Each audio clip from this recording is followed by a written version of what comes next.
Hi guys, I hope you are having a good time at home and I hope you're staying safe and healthy. Unfortunately, we can't be together in this time, but our school, Al Manhal, has made it possible for us to continue giving you quality education through this interactive platform.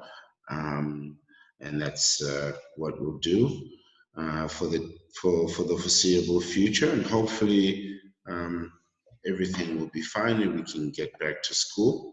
But until then, I hope you're using this time to do as much work as you possibly can. This is not a holiday, um, and that's what we're here today. And I want to get right on it and talk about uh, today's video.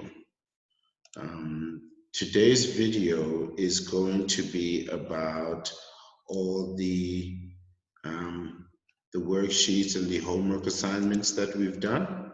Now, we've already had two bits of homework that we haven't really had an opportunity to talk about and to give you the answers to. So that's what this video is going to be about. It's going because unfortunately not everyone can submit their work through Pearson's. So um, what I will do is after I give you some homework and after a fair amount of time has gone past that you have to do it, I will then make a video where we can discuss the answers and how to answer the questions, right?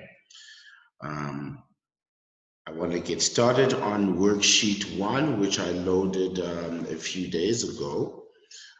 So we're going to look at the questions and then we're going to look at the answers to each of the questions, right? So worksheet one says figure out these 9-letter words and use them in a complex sentence, right?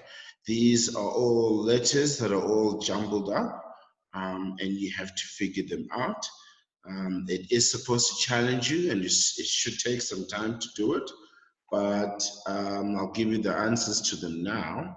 The first one is acquiring, all right?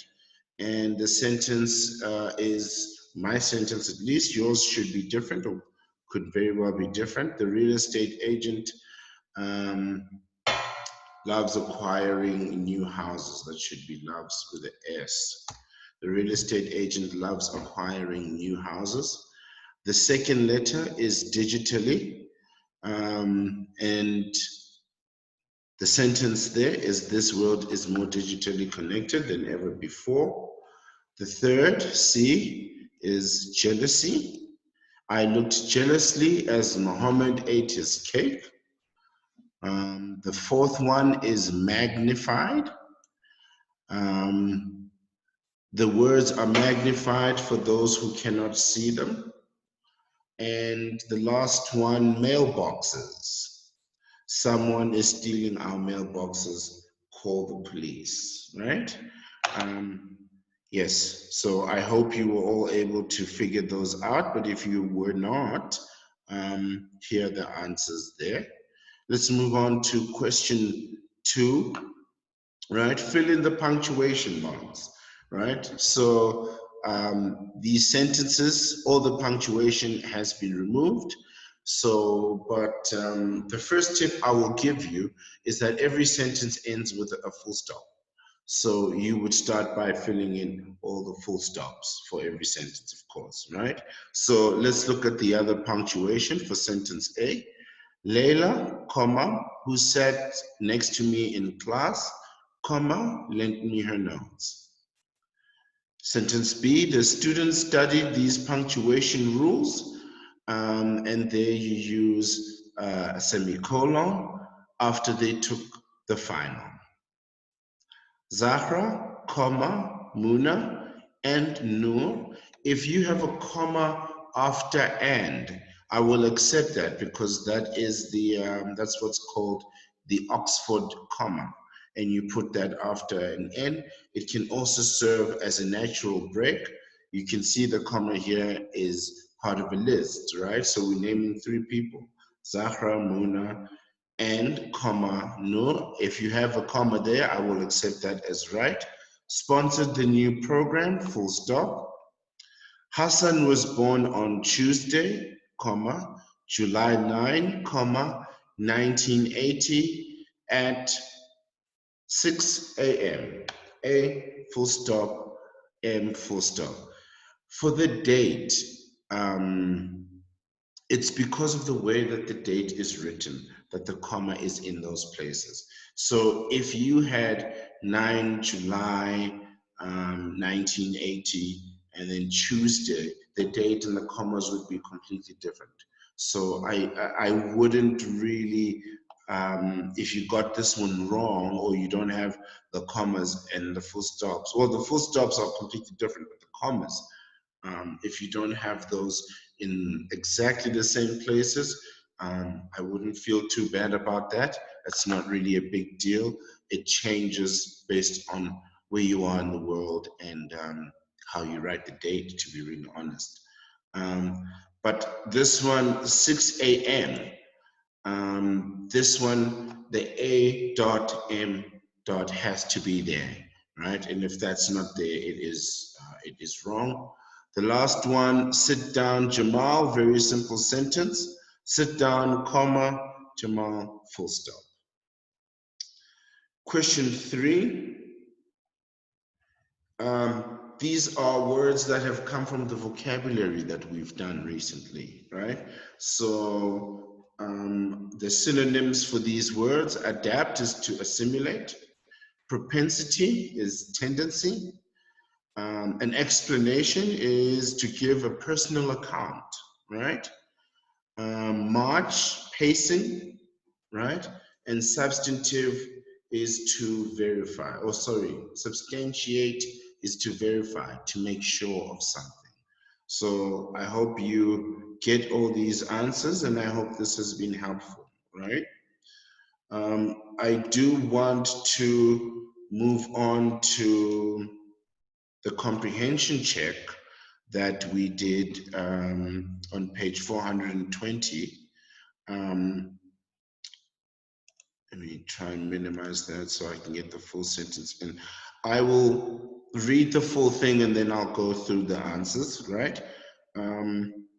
Complete the following items after you finish your first read. Review and clarify details with your group. Ideally, we would have liked you to do this work in a group, but because you're all at home, you do have to do it by yourself.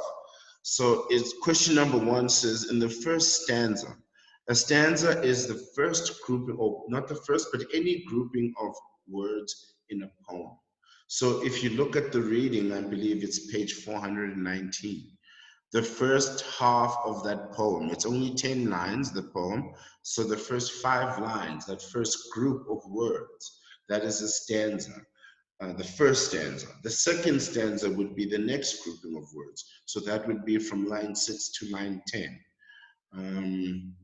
So in the first stanza, a group of lines in a poem, of the poem, how does the speaker's heart feel? And the speaker's heart feels distressed and ashamed. Question number 2, how does the speaker describe Phyllis's face? The answer, the speaker states that her face was fair. And if you remember, we did archaic English earlier this week, and the word fair simply means, or meant at the time, beautiful, where today we use it to say that, you know, if your teacher is fair, that means he treats everybody the same and everybody equally. Question number 3, what kind of air, in inverted commas, does the speaker's heart speak with? And the speaker's heart speaks with the right bold air. So those are the answers to the comprehension check. And I hope you got those all right, but if you didn't, the answers are here available to you. Right, that's it for now.